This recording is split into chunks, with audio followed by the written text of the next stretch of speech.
இல்ல இப்ப தொடர்ச்சியா அந்த ஒரு வார உரையாடல்ல நெறைய நாம் தமிழர் கட்சியை சார்ந்தவங்க நெறைய வீடியோ போடுறாங்க. அதுல ஒரு கருத்த முன்வைக்கிறாங்க. பேருக்கு பின்னாடி சாதிய எடுத்ததே வந்து ஒரு சதி.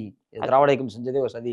தமிழர்களை அது குடியாக இவங்க எவ்வளோ பெரிய முட்டாள் பாருங்க. அந்த வார்த்தைய எப்படி சொல்றாங்கன்னு தெரியல. சாதி என்பது அடையாளம் வந்து ஒரு சாதி அடையாளமா இருக்கணுமா? இல்ல அவர் அத குடி அடையாளம்னு சொல்றாரு. அது அது எப்படி குடி அடையாளமா இருக்கும்? சாதி அடையாளம், குடி அடையாளம் எடுக்க முடியும். ஒரு மனிதன் தான் மனிதநேயம் உள்ளவன் மனிதனா இருக்கணும். அவன் தான் மட்டும் தான் அடையாளமாக இருக்க முடியும். அவனுடைய சிந்தனை தான் அவனுடைய வந்து மனித அடையாளப்படுத்தணும். அவனுடைய எண்ணங்கள் தான் அடையாளப்படுத்தணும். அவனுடைய அறிவு தான் அவன வந்து யாருன்னு அடையாளப்படுத்தும். அத விட்டு அவன் சாதி உடனே அடையாளப்படுத்துறது அதை விட ஒரு பிற்போக்குத்தனமான ஒரு முட்டாள் யாருமே சொல்ல மாட்டாங்க. இந்த நவீன உலகத்துல, நீங்க அறிவியல் உலகத்துல அப்படி யாருமே பேச மாட்டாங்க.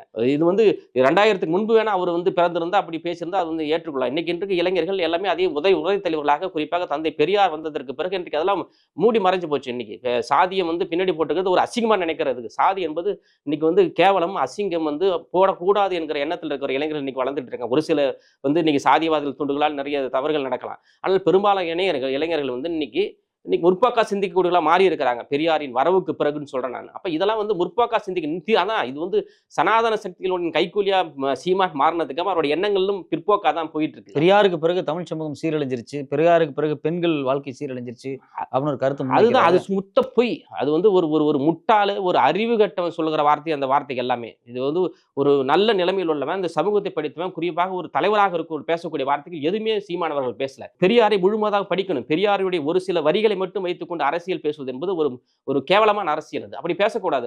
பெரியாருடைய சிந்தனை வேறு, பெரியாருடைய சமூக நீதி என்பது வேறு, பெரியாருடைய சுயமரியாதை என்பது வேறு, பெரியாருடைய பகுத்தறிவு என்பது வேறு, பெரியாருடைய பெண் விடுதலை என்பது வேறு, பெரியாருடைய வந்து சமதர்ம கொள்கை என்பது வேறு, பெரியாருடைய பொருளாதாரம் என்பது. பெரியார் ஒவ்வொரு களத்திலையும் களமாடி இருக்கிறார்.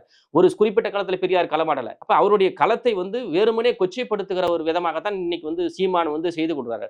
தமிழருக்கு விரோதின்னு சொல்லி என்னென்னமோ சொல்றாரு. அவருக்கு வாய்க்கு வந்தபடி எல்லாம் சொல்லிக் கொண்டிருக்கிறார். அது வந்து அது அரசியல் அறிவற்றவர் பேசுகிற வார்த்தைகளை எல்லாம் பேசக்கூடிய நபராக வந்து சீமான் இருக்கிறார். அதெல்லாம் வந்து தமிழ் மக்கள் ஏற்றுக்கொள்ள மாட்டார்கள். பொதுவாக இந்த சமூகத்தினுடைய பூர்வ குடிகள் ஏற்றுக்கொள்ள மாட்டார்கள். இன்னைக்கு வந்து எல்லாமே பெரியாரை வந்து ஒரு தெய்வமாகவும், ஒரு பெரியாரை வந்து ஒரு வந்து கொள்கைவாதிகளாகவும், பெரியாரை வந்து ஒரு கருத்தியல் தலைவராக ஏற்றுக்கொண்டு இருக்கிற மக்கள் இன்னைக்கு பெரும்பான்மையாக இருக்காங்க. அவங்கள்ட்ட எப்படி நீங்க பேச முடியும்? இல்ல அவர் ஒரு வாதத்தை வைக்கிறாரு. நாங்க வந்து பெரியார் வர்றதுக்கு முன்னாடி நாங்கெல்லாம் படிச்சிருந்தோம். அதாவது இங்க வந்து படித்திருந்தால் நம்ம மூட நம்பிக்கை தானே மூழ்கி இருந்தோம். படித்திருந்தால் நம்ம சுயமரியாதை அட்டவனாக தான் இருந்தோம். நம்ம படித்திருந்தாலும் நம்ம வந்து அடிமையா தானே வாழ்ந்துகிட்டு இருந்தோம். படித்திருந்தாலும் வந்து இன்னைக்கு வந்து நம்ம இடஒதுக்கீடு இல்லாதானே வாழ்ந்துட்டு இருந்தோம். படித்திருந்தால் நம்ம வந்து உயர்ந்தோர் தாழ்ந்தோர் என்ற பாகுபாடு இருந்தா இல்லையா? அந்த படிப்பு ஒரு சிலவங்களுக்கு மட்டும் கிடைச்சது. அதான் ஒரு சிலவங்க மட்டும் கிடைச்சது. எல்லாத்துக்குமான கல்வி அறிவு கிடைக்கல. இன்னைக்கு வந்து எல்லாத்துக்குமான கல்வி அறிவு கிடைச்சிருக்கிறது. இன்னைக்கு அதான் மாற்றம் நடந்துட்டு அது அங்கீகரிக்க தயங்குகிறார். இன்னமும் நம்மள வந்து அப்படியே அந்த காலத்துல இருக்கும்னு நினைக்கிற ஒரு எண்ணத்தோடு இருக்கிற நபராக இன்னைக்கு வந்து சீமான் நினைக்கிறார் என்று நான் நினைக்கிறேன். அதுதான் அவருடைய எண்ணமாக இருக்கிறது.